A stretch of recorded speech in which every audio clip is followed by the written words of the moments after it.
दोस्तों नमस्कार। जाना तो यही था कि इस देश में राजनीति का अपराधीकरण होने नहीं देंगे।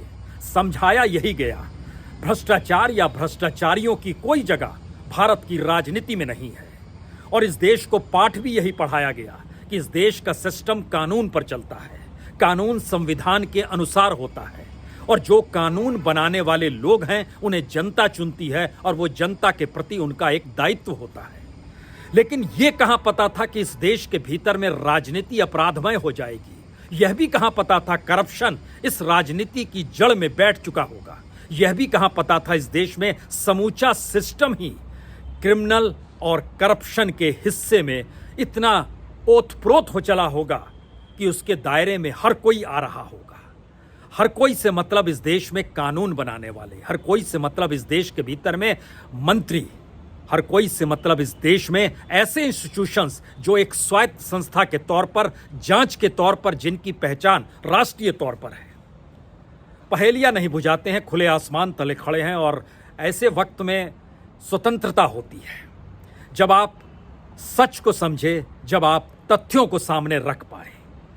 एक तरफ दिल्ली की पहचान इस देश के भीतर में पॉलिटिकल कैपिटल के तौर पर है और दूसरी तरफ इस देश में मुंबई की पहचान इकोनॉमिक कैपिटल यानी आर्थिक राजधानी के तौर पर है। टकराव दिल्ली और मुंबई के बीच इतना खतरनाक हो चला है कि दोनों सत्ता इस बात का एहसास एक दूसरे को कराना चाहती है कि दरअसल ताकतवर तो हम हैं।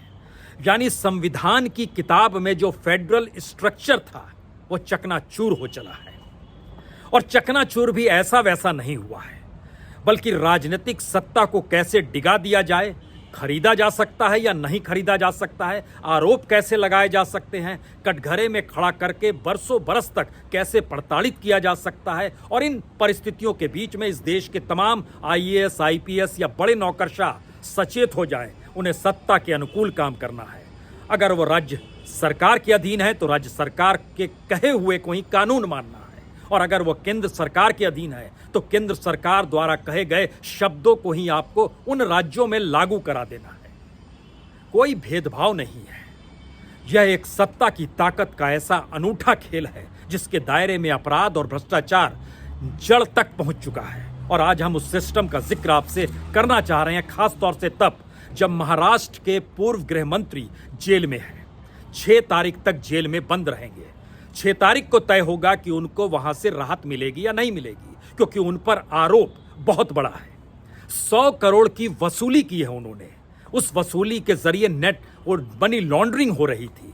और ये आरोप 100 करोड़ मिले नहीं है, लेकिन ये आरोप और किसी ने नहीं, उसी दौर में मुंबई के पुलिस कमिश्नर रहे परमवीर सिंह ने लगाया।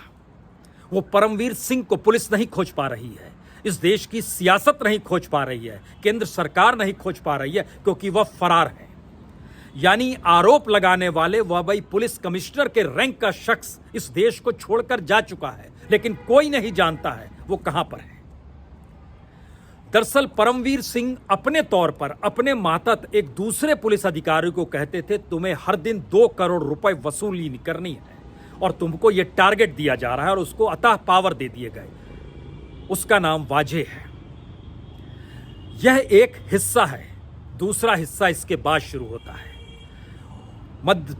महाराष्ट्र की सरकार के मंत्री राज्य के पूर्व मुख्यमंत्री पर आरोप लगाते हैं कि दरअसल ये ड्रग माफिया से जुड़े हुए हैं, और ड्रग माफिया का नाम भी लेते हैं वो मंत्री, और इस बात की जानकारी भी देते हैं कि यह ड्रग माफिया सीएम हाउस में, सीएम ऑफिस में और तमाम मंत्रालयों में खुल्लम खुल्ला घूमता रहा और अपने तरीके से ट्रांसफर पोस्टिंग इस तरीके से कराता था कि दरअसल उसके जरिए उगाही कैसे होगी, यानी एटीएम कार्ड हर पुलिस वाले के पास किस तरीके से रहेगा और वो वसूल करके सत्ता तक कैसे पहुंचाएगा। इस नेक्सस को मौजूदा वक्त की राजनीतिक सत्ता जो महाराष्ट्र में है उसके एक मंत्री खोल रहे हैं।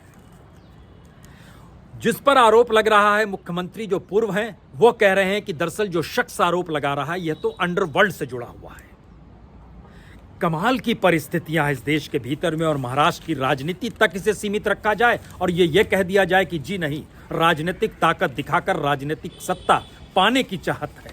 और दूसरी तरफ एक नायाब पॉलिटिकल गठबंधन जिसमें कांग्रेस है, एनसीपी है और शिवसेना है, 3 धाराएं एक साथ हुई हैं बीजेपी को अलग थलग करने के लिए, तो बीजेपी इसे बर्दाश्त नहीं कर पा रही है। ये सारी चीजें बड़ी सरल है। दरअसल इसके अंदर क्या है यह जानने की आज जरूरत है, क्योंकि महाराष्ट्र में मुंबई का मतलब, या इस देश में मुंबई का मतलब आर्थिक राजनीतिक तौर पर इसलिए बड़ा महत्वपूर्ण है कि सबसे ज्यादा पूंजी वहीं पर है।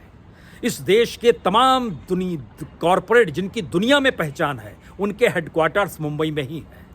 और इस देश की इकोनॉमी बहुत साफ बतलाती है कि इस देश का गरीब और गरीब होगा, लेकिन इस देश में जिनके हेडक्वार्टर्स मुंबई में है, जो कॉरपोरेट है, उनके नेटवर्थ और बढ़ती चली जाएगी। लेकिन बढ़ेगी कैसे?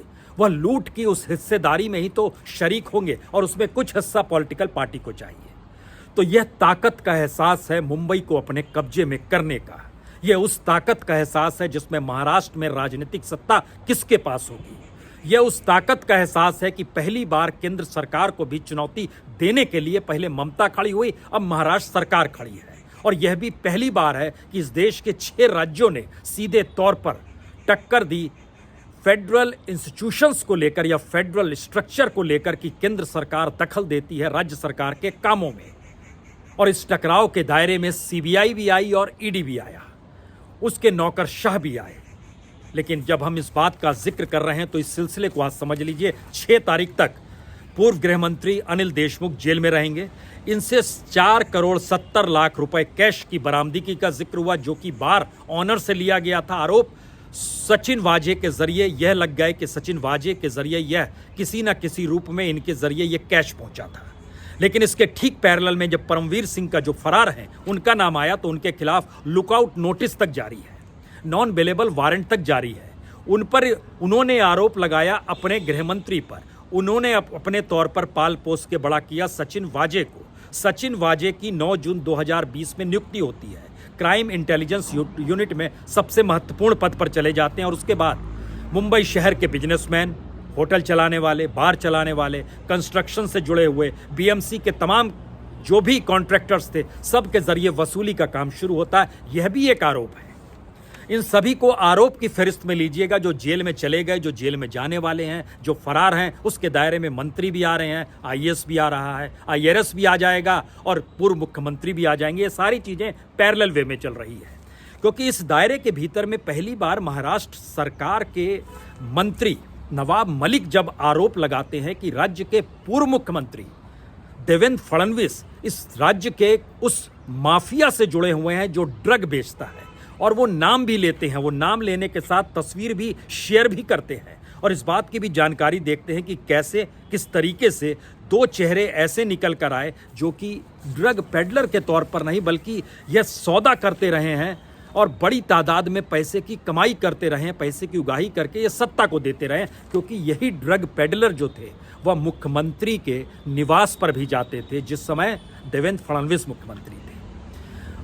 वही ट्रांसफर पोस्टिंग लिस्ट बनाते थे और रख देते थे मुख्यमंत्री के सामने कि अगर आपको इतना टारगेट पैसा चाहिए तो इतना पैसा हम तभी दे सकते हैं जब फलां आईएएस की पोस्टिंग वहाँ होगी, जब फलां आईपीएस की पोस्टिंग वहाँ होगी। उसके हिसाब से हम काम कराएंगे और पैसा आपको लेकर देंगे। तो क्या ये एक सिस्टम बना हुआ है? क्योंकि नाम लेने वाला भी मंत्री है, जिस पर आरोप लगा रहा है वो राज्य का पूर्व मुख्यमंत्री है, जो जेल में है वो राज्य के पूर्व गृह मंत्री है, जो फरार है वो पुलिस कमिश्नर है। और इस दौर के बीच में बात जहां से शुरू हुई, वो नाम का जिक्र करने की जरूरी है, वो वानखेड़े है, एनसीबी के जोनल डायरेक्टर। और उनके दायरे में आता है कि किसी भी तरीके से ड्रग महाराष्ट्र, मुंबई खासतौर से उस रेंज में ड्रग्स नहीं आना चाहिए जो उनके क्षेत्र में आता है। लेकिन जब ड्रग के धंधे और उसके फायदे से सत्ता जुड़ जाए और राजनीतिक तौर पर परिस्थितियां जुड़ जाए, तो क्या सिर्फ यही माना जाए कि हमारा सिस्टम इतना करप्ट हो गया है, इतना क्रिमिनलाइजेशन उसका हो चला है कि ये सारी चीज़ें बड़ी छोटी हो गई है और सिर्फ पैसे की उगाही है? हमें लगता है कि ये बेहद सरल तरीका है अभी भी सोचने का। क्योंकि जो 2 नाम लिए गए उसमें एक जयदीप राणा, दूसरा नीरज गुंडे का नाम था, जो कि पूर्व सीएम घर के साथ उसके ताल्लुकात थे, वही लिस्ट बनाता था। हमने अपने तौर पर जो जानकारी हासिल करनी चाहिए, क्या वाकई जब ट्रांसफ़र पोस्टिंग होती है तो उसके पीछे आधार क्या होता है? 2 पुलिस अधिकारी जो आईपीएस रैंक के हैं, महाराष्ट्र में पोस्टेड है, उन्होंने हमें जानकारी दी कि देखिए 2 तरीके होते हैं। एक, आप जब पोस्टिंग चाह रहे होते हैं तो उसमें पैसा आपको देना पड़ता है, ये पूरे देश में चलता है। लेकिन मुंबई और महाराष्ट्र के चंद जगहों पर, चाहे वो पुणे हो, चाहे वो नासिक हो, चाहे वो कोल्हापुर हो, चाहे वो कल्याण हो, चाहे वो ठाणे हो, इन खास इलाकों का जिक्र करते करते उन्होंने कहा कि यहाँ की स्थिति दो तरह की होती है। एक, शुरुआती दौर में आपके पास बहुत पावर आ जाएगा तो आपको कम से कम 100 से 500 करोड़ के बीच में देने होंगे। वो कहाँ से लेके आएगा? वह भी किसी दूसरे से उधारी लेता है, उस पैसे को लाके वो सौंपता है तो उसका ट्रांसफर हो जाता है। उसके बाद कहा जाता है जितना तुमने दिया है इसका 3 गुना तुमको 6 महीने के भीतर में दे देना है। वो फिर वसूलने करने निकलेगा। यह एक साइकिल है। और लेकिन सवाल है, ये लिस्ट मंत्रालय के भीतर नहीं बन रही है, बल्कि मंत्रालय के भीतर ये लिस्ट आ रही है। लाने वाले शख्स का काम है पैसा वसूल करना। यह एक पूरी की पूरी एक सिस्टम बना दिया गया है। लेकिन इस सिस्टम के दायरे में सवाल गलत काम करने की इजाजत देना नहीं है, बल्कि गलत काम करवाना भी हो गया। और शायद इसीलिए जो आरोप एनसीबी चीफ पर लगे, उसमें एक सवाल यहां पर तुरंत होना चाहिए, क्या वाकई एनसीबी गंभीर है? जो महाराष्ट्र में हुआ, जिस तरीके से शाहरुख खान के बेटे को उठा लिया गया और उसके बाद वसूली का जिक्र हुआ, आपको जानकर हैरत होगी, जिसने आरोप लगाया कि यह पूरा खेल जो है वसूली का है, उसी से एनसीबी ने अभी तक पूछताछ नहीं की है। यानी जो आरोप लगा रहा है, यहां से दिल्ली से 5 सदस्यीय टीम निकली जरूर, लेकिन वह सिर्फ पूछताछ करती रही अपने अधिकारियों से, और उन गवाहों से उसने पूछताछ नहीं की जो गवाह आरोप लगा रहे हैं कि ये वसूली कर रहे थे। उनसे अभी तक कोई पूछताछ नहीं हुई है। कल एक दूसरा गवाह निकल कर आया, एक न्यूज़ चैनल के बैठ गया खिड़की में और उसने जानकारी देनी शुरू की, अरे ये पूरा खेल तो वसूली का था। वह भी गवाह और एक दूसरे गवाह पर आरोप लगा रहा है, जिसमें गोसावी को भी उसने दायरे में लिया और अपने तरीके से ये सारी परिस्थितियां बताने लगी कि किस तरीके से क्राइम इंटेलिजेंस यूनिट महाराष्ट्र में काम करती है। यह परिस्थिति बताने लगी कि किस तरीके से आईटी सेल का जो इकोनॉमिक क्राइम ब्यूरो है, वो जो खास तौर से पकड़ता है उन लोगों को, और महाराष्ट्र के भीतर भी वो कैसे काम करता है। ये परिस्थिति बताने लगी कि दिल्ली की सत्ता की राजनीतिक बेचैनी ने इस देश के भीतर में उन इंस्टीट्यूशन को कैसे सक्रिय कर दिया, जिसके दायरे में सीबीआई, ईडी, आईटी और एनसीबी भी आकर खड़े हो गए। ये सारी चीजें वो बतलाते हैं। लेकिन सवाल इन सब के बीच है, क्या मामला यहीं पर रुक जाएगा, थम जाएगा?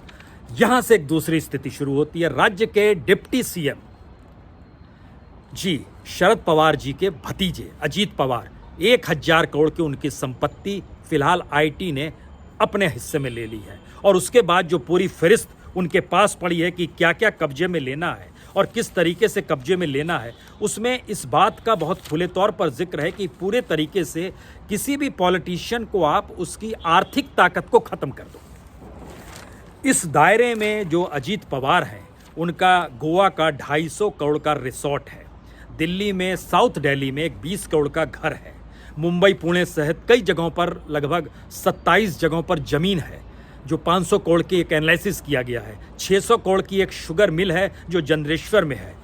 छापे पिछले महीने भी मारे गए, छापे आज भी मारे जा रहे हैं। जो आज छापे मारे जा रहे हैं उसमें उनकी बहनों के घर पे भी, यानी अजीत पवार की बहनों के घर पर भी मारे जा रहे हैं, उनके बेटा के घर पर भी जो पार्थ पवार हैं वहाँ पर भी मारे गए, उनकी कंपनियों में मारे गए, अलग अलग जगहों पर चौरड़िया ग्रुप में भी मारे गए, शिवालिक ग्रुप में भी मारे गए, डीबी रियल्टी के दफ्तर में मारे गए, विवेक जाधव के घर पे मारे गए।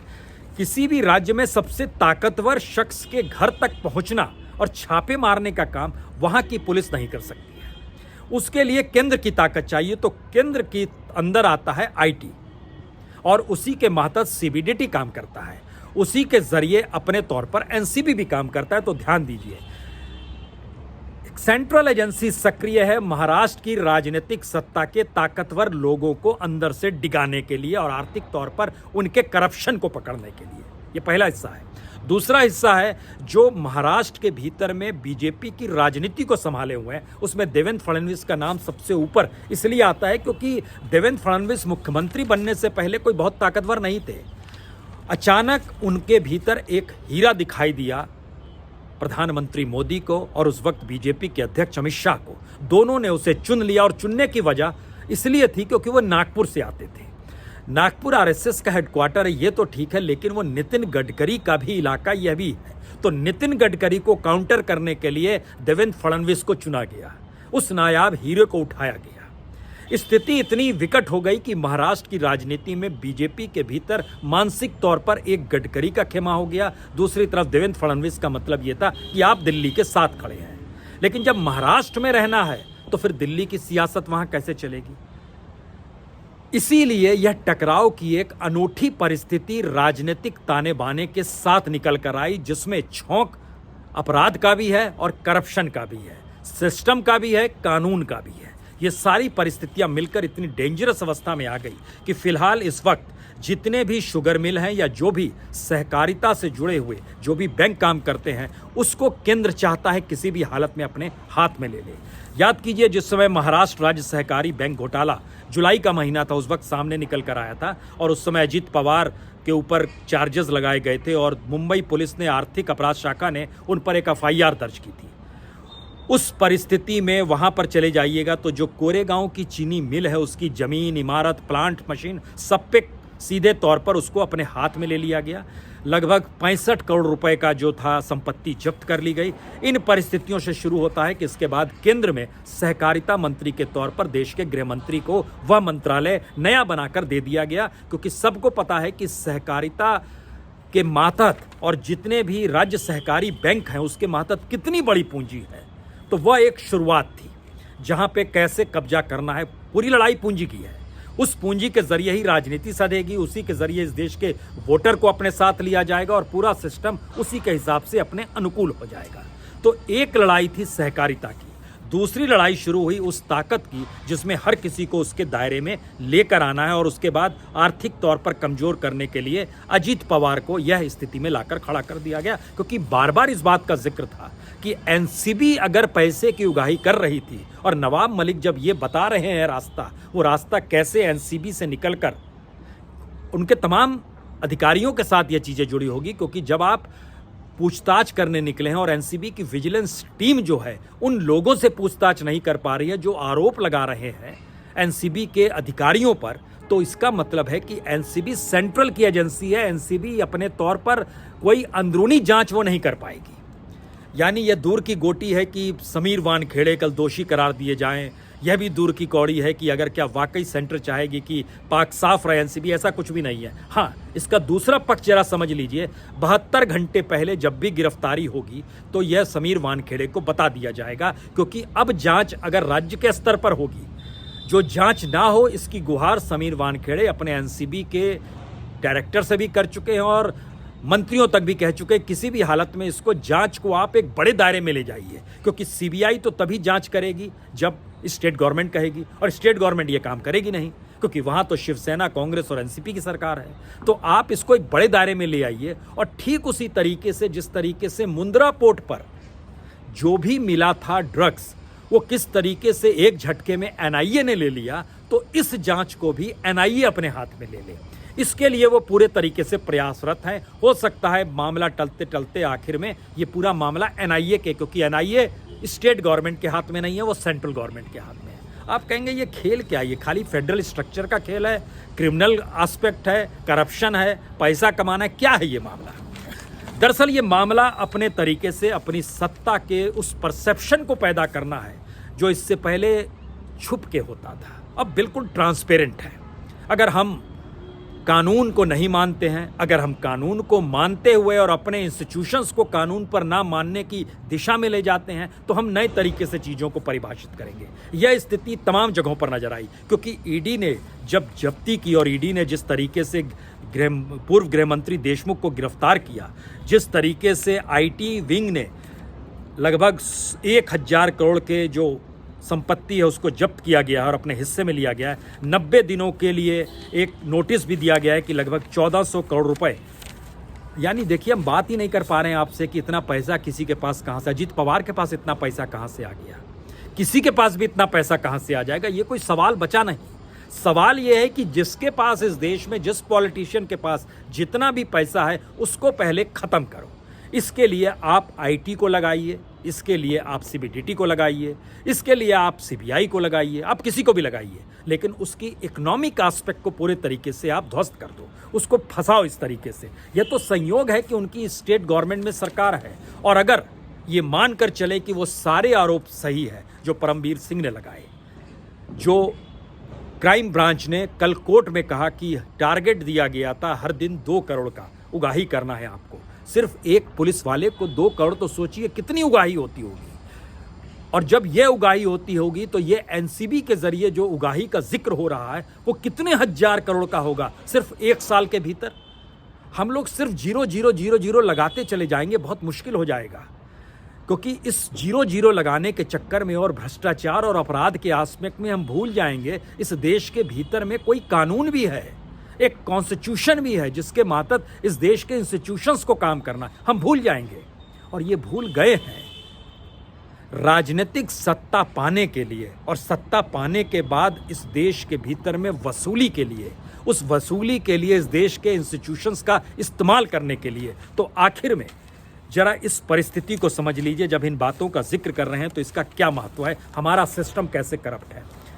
X chairman SBI Pradeep Chaudhary ये जैसलमेर के जेल में है, कल ही बंद किए गए। इसलिए बंद किए गए क्योंकि उन्होंने 200 करोड़ की एक प्रॉपर्टी थी उसको 25 करोड़ में बिकने की परिस्थिति में लाकर दिखा दिया। वो एक होटल था, जो जिसने लोन लिया था बैंक से, उसने इनके रिटायरमेंट के बाद इनको अपने यहाँ डायरेक्टर बना दिया।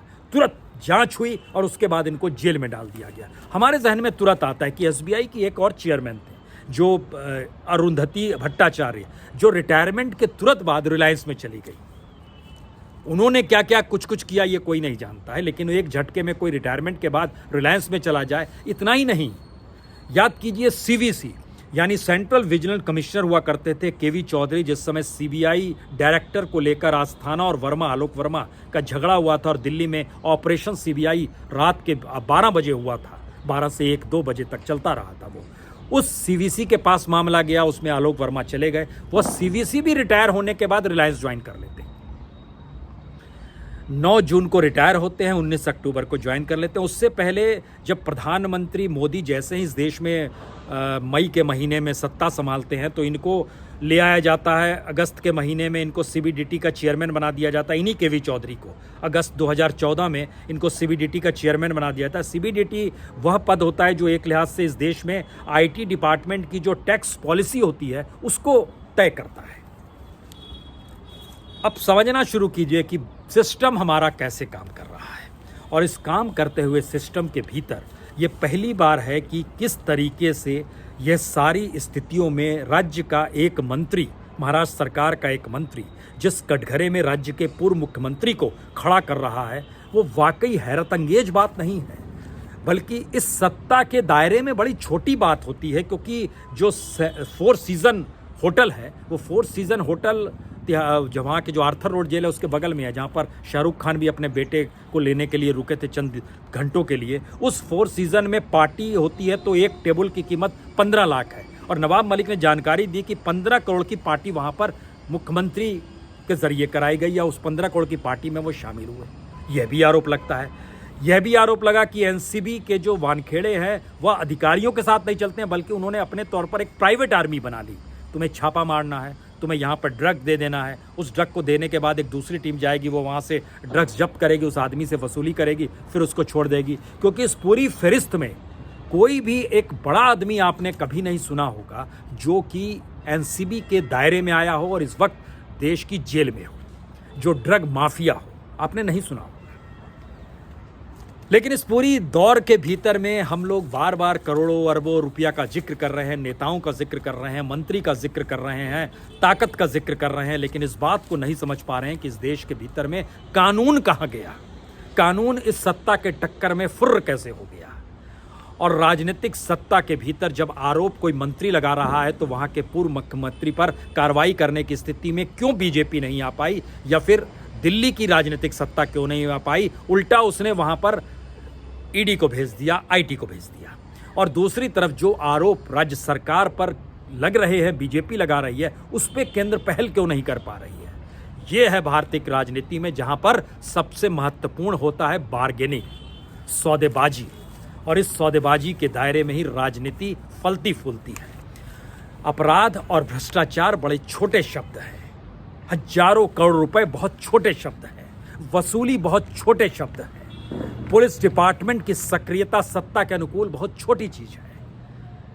इस देश का अनूठा सच यही है राजनीतिक सत्ता जिसके पास होगी, कानून उसी का होगा। और जब वो किसी राज्य से टकराएगा तो फेडरल स्ट्रक्चर तो भूल जाइए, लोग कॉन्स्टिट्यूशन को भी कहीं दरकिनार करके तो नहीं चल पड़े हैं। यह सवाल मौजूदा वक्त की भारत की राजनीति का एक अनूठा पाठ है। खुला आसमान है, आसमान तले हमेशा आप स्वतंत्र खुद को महसूस करेंगे। और सत्ता खुले आसमान तले नहीं होती है, रैलियां खुले आसमान तले होती है। सत्ता तो बंद कमरों में होती है, सियासत वहीं से साधी जाती है, चौसर वहीं पे खेले जाते हैं। बहुत बहुत शुक्रिया, बहुत बहुत शुक्रिया।